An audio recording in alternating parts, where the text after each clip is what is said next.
Então, hoje nós estamos aqui na UF, Universidade Federal Fluminense, na Faculdade de Turismo e Hotelaria. Eu sempre falo errado.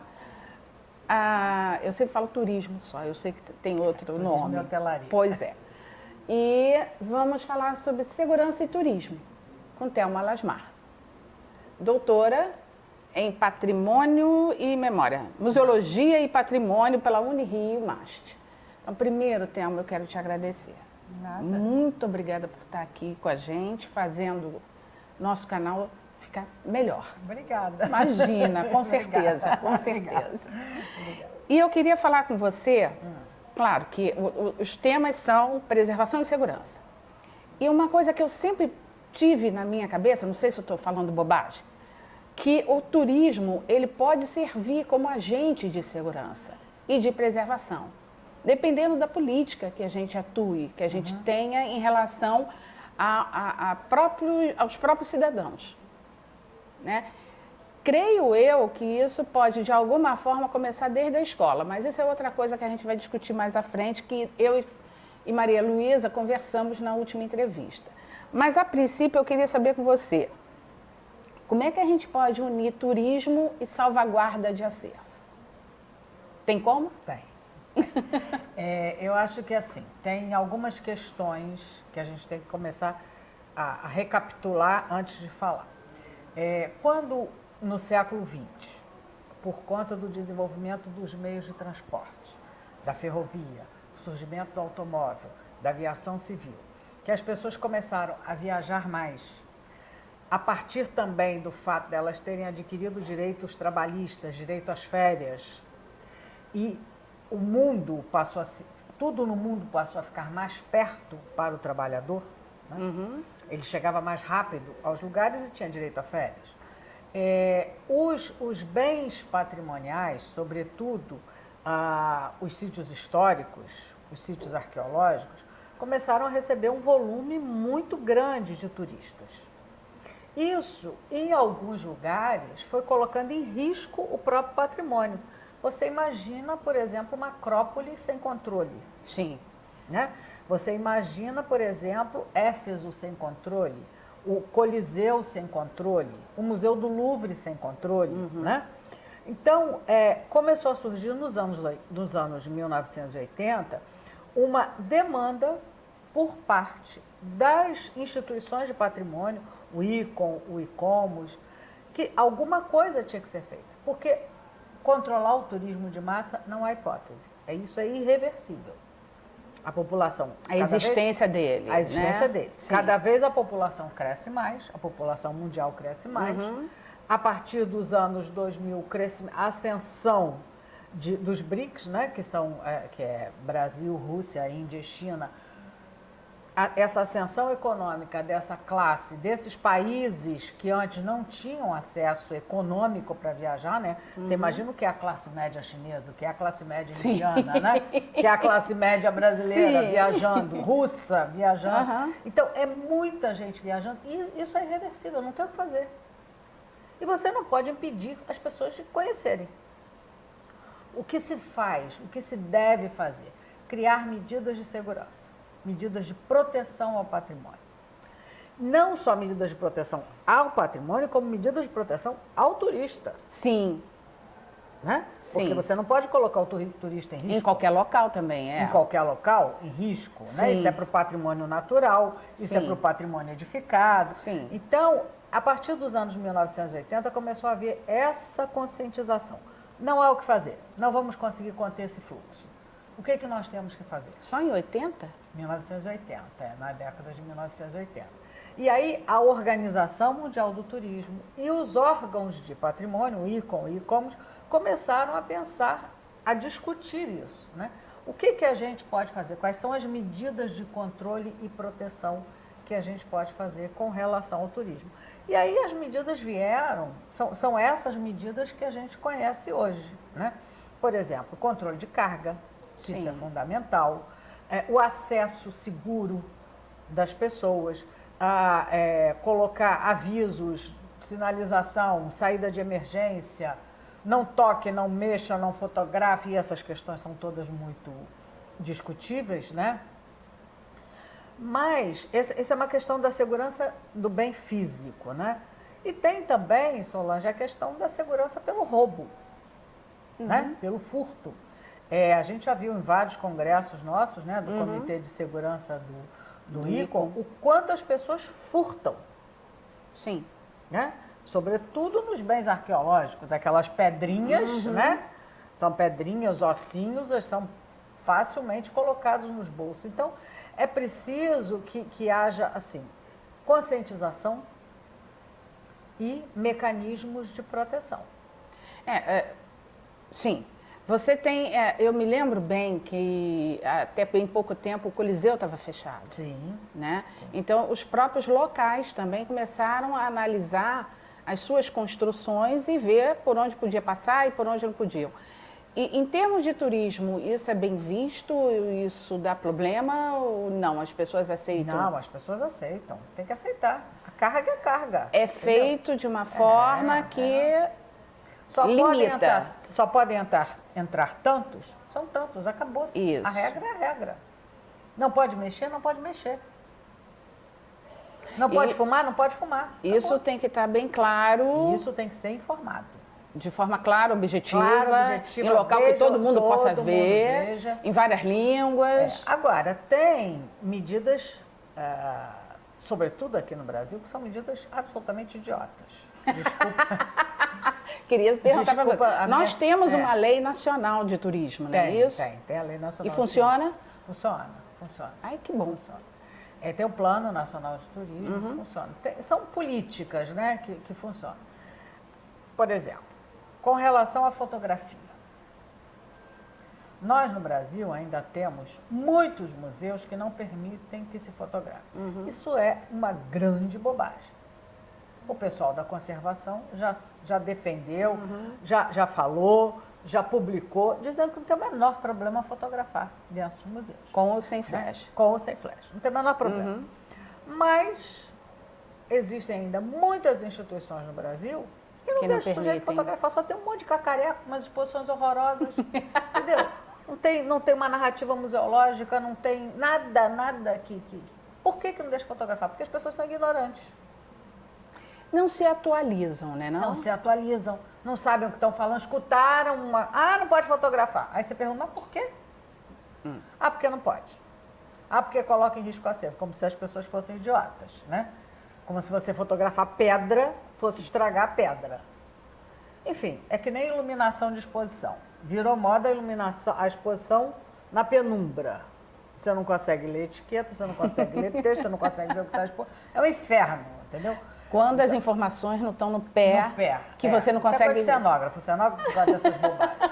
Eu fui em uma exposição que era no pé. Eu com problema de coluna não conseguia ler absolutamente nada. Idosas, isso é uma falta de respeito, entendeu? Aí bota um fundo cinza com letra preta, só não lê nada na letrinha desse tamanho. É um povo muito idiota. Eu não tenho paciência, sinceramente, você desculpa, mas eu não tenho mais paciência. Mas voltando à questão da segurança, eu acho que a gente tem dois aspectos aí que a gente deve ter muita clareza. Primeiro é o seguinte: que condições de segurança o local oferece?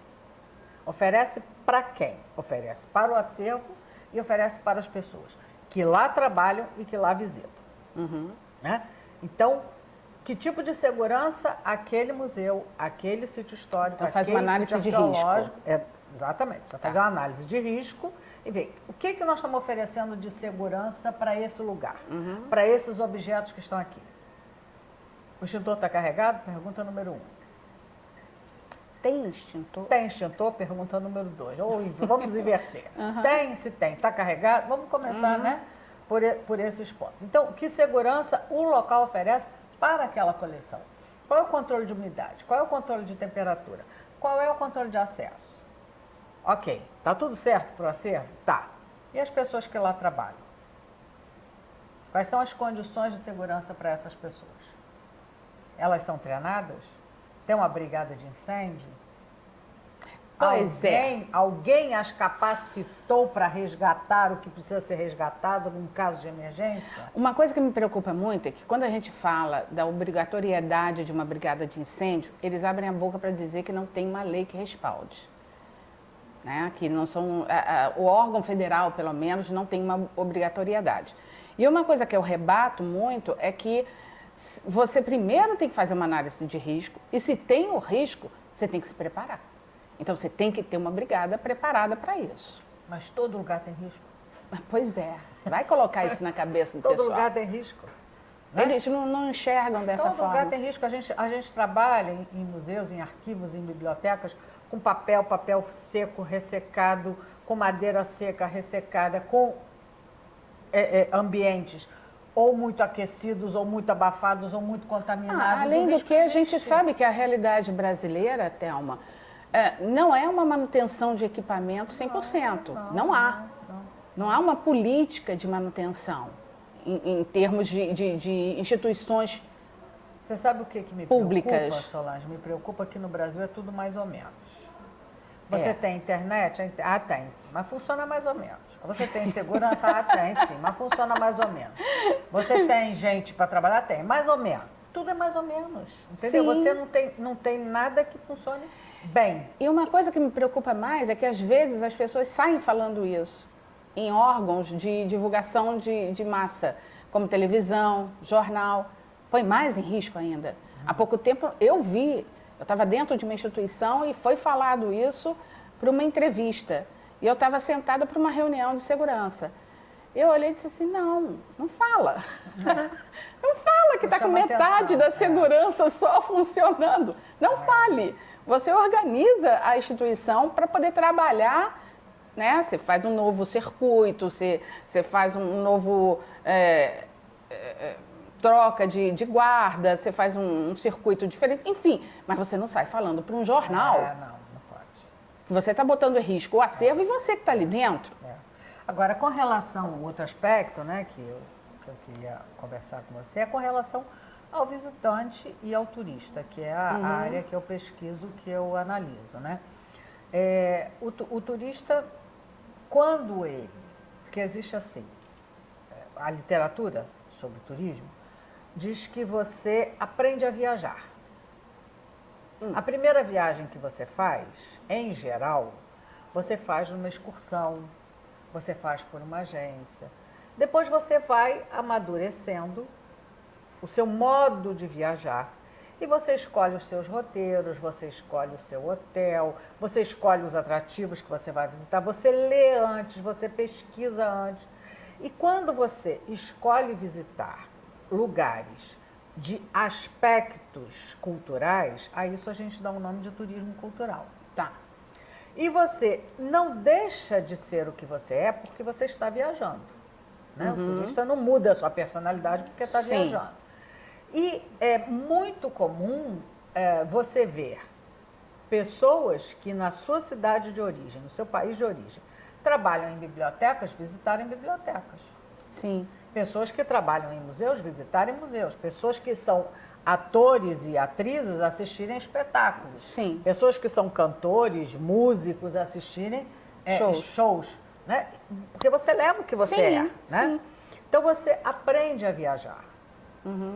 E você aprendendo a viajar, você aprende a gostar dos lugares. E hoje o que se discute muito no turismo é a questão da experiência. É como que você experiencia a sua viagem. E aí tem o outro lado. O que os museus, o que o patrimônio oferece para que o turista tenha efetivamente uma boa experiência?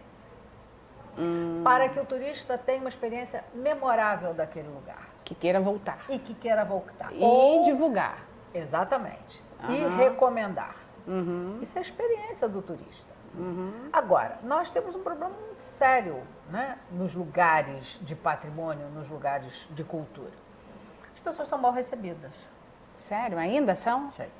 Ainda são mal recebidas. Se você fizer uma pesquisa, eu fiz essa pesquisa em 2002, não acredito que tenha mudado muito. Aqui no Brasil? Sim, no Rio. Quais são as instituições que tem alguém na recepção que fala inglês? Complicado. Quais são? Você conta assim, ó. Conta mesmo. Né? Quais são as instituições que têm texto bilíngue? Conta nos dedos. É. Né? Então, a isso a gente dá o nome de hospitalidade. Eu chamo de acolhida. No Sim. turismo tem o nome de hospitalidade, mas eu chamo, na minha percepção, de acolhida. Se você se o cara não é acolhido com deferência, não é acolhido com competência, não é acolhido com informação, ele não vai voltar. E sobretudo, né, e ainda por cima, se ele percebe que há algum risco para ele naquele lugar, aí mesmo que ele não volta. E nem recomenda. Pelo contrário, né? E nem recomenda. Então, a questão do turismo e do patrimônio e da segurança que vai fazer Sim. esse link, ela é muito séria. Ela é muito séria. A gente precisa pensar que um lugar como o Museu Imperial, que recebe grupos e grupos de estudantes, ele tem que ser completamente seguro. Sim. Né? Um lugar como o Museu Histórico Nacional, ele tem que ser completamente seguro. Eu costumo dizer exatamente isso. Você, ao abrir as portas e dizer venha me visitar, você tem que primeiro parar para pensar se você está preparado para receber. Exatamente. A gente faz isso na casa da gente. Exatamente. Aí se você não tem controle também, aí o outro lado, né? Você tem tudo. Você tem brigada de incêndio, você tem extintor, você tem alarmes, você tem tudo. Aí você não avalia a sua carga. Sim. E o seu piso não comporta. Aí você está colocando em risco quem? A edificação e o visitante. E o acervo que está ali naquele local. Claro. Né? É muito comum a gente ver isso. Eu fui à Grécia o ano passado, eu fiquei impressionada, Solange. Impressionada lá em cima na Acrópole. A quantidade de idoso subindo e descendo naquelas pedras. Não tinha um corrimão, amiga. Jura? Eu fiquei horrorizada. Eu estava vendo a hora que um idoso daquele... Meu Deus do céu. Então não é só Brasil. Não. É país de terceiro mundo, né? País subdesenvolvido é tudo igual, né? Vamos combinar. País subdesenvolvido... Está em crise como a gente. País subdesenvolvido é tudo uma esculhambação só. Mas, assim, são milhares, eles não têm controle de carga. Aí você veja, Machu Picchu, eles agora têm controle de carga. Sim. Tem controle de carga. A Acrópole não tem, é uma loucura. E eu fui em baixa temporada. Eu fiquei imaginando aquilo na alta temporada. Sim. Cidades históricas, como por exemplo Mykonos, que aportam 3, 4 navios, cada um desemboca 3.000 pessoas por dia, é uma loucura. Então, é assim, é um conjunto, né? E existem as políticas públicas, que muitas vezes essas políticas ficam no Agora, papel, Thelma, né? uma coisa que eu estava pensando, a gente vem falando muito sobre isso, dentro, inclusive, do CONARC, né? Como que a gente pode fazer para proteger melhor nossos patrimônios, né? Isso eu penso muito no Brasil, tá? Eu não sei como é que é lá fora, a gente vê em jornais e pela TV, mas enfim, nas grandes manifestações, né? Que você tem depredação de... Não há o que fazer. Não há o que Não há o fazer. que Eu fazer. falo a mesma coisa. Não há o que fazer. Nada de como é que pertencimento, nada disso, Não há o que fazer. uma educação patrimonial. O sujeito que está ali numa manifestação com a lata de spray na mão, ele não quer saber. Que está mascarado, ele não quer saber. Isso é assim. Não há o que fazer. É depois limpar. Não tem jeito. Você vai fazer o quê? Pode sim, você pode botar tapume. Sim. Se você souber que vai ter a manifestação, você faz igual os bancos. Sim. Bota tapume em tudo. Mas a gente tem dinheiro para isso. É porque não é uma questão de um dia só, né? Você tem o corredor como a Cinelândia, né? Que são várias instituições que ficam em risco. Em risco, o tempo todo. Mas você não acha que uma educação patrimonial poderia agir de uma forma mais... Sim. Dando mais consciência, preparando melhor? Sim, desde pequenininho. Porque... Em casa, né? Começa em casa. Eu e Cuca, nós estávamos falando, eu e Maria Luísa, nós estávamos falando sobre isso. Que é dentro de casa que começa, né? Nossos filhos tiveram acesso direto a isso, mas não é a grande população. Essa questão da educação patrimonial, ela já é discutida há muitas décadas, sim. Mas ela não vingou. O que vingou foi a educação ambiental. Sim. A criança na pré-escola já bota o feijãozinho no algodãozinho para ver a plantinha crescer e não destruir a plantinha. E fazem alguma coisa com relação ao patrimônio? Pois Não fazem. é. Não fazem. Né? Então, eu acho que isso é uma luta nossa. A gente tem que começar a trabalhar É isso a que eu estava educação. falando com É, ela. Eu a acho que educação. sim. Desde os pequenos, É, dentro de desde a casa, pré-escola, com desde todo a mundo, pré-escola. dando uma noção mais de pertencimento a É. essa turminha, né? Isso. O que é a memória? Para que ela serve? Né? Por que aquele monumento está ali? O que ela representa? Eu acho que isso... Isso é fundamental, mas eu volto a dizer, eu acho que quem sai numa manifestação com Não tem uma jeito. lata de spray, não há educação patrimonial que vai fazer esse sujeito não pichar. Nem uma política Não, não Só tem. cortando a mão. Extremista. Tem que ser assim. De um modo geral, como é que você vê o turismo no Brasil em relação à nossa memória? Ainda muito incipiente. A gente ainda tem muito que caminhar. Ainda temos muito que vender a nossa história, vender o nosso patrimônio, vender os nossos monumentos. É tudo muito incipiente. Não estão vendendo da forma certa? Não, nada. Nós não temos receptivo no Rio de Janeiro que trabalhe patrimônio histórico. Só conheço um guia que faz isso, que é o André Angulo, que é museólogo. Os outros não conheço. Procura lá, receptivo no Rio de Janeiro, você vai ver os roteiros. É complicado. Né? Querida. Temos um bom futuro aí pela frente de lutas. Sim, como sempre. Ok. Como sempre. Vamos continuar Vamos. então. Muito obrigada, Obrigada a Thelma. você, querida. Obrigada.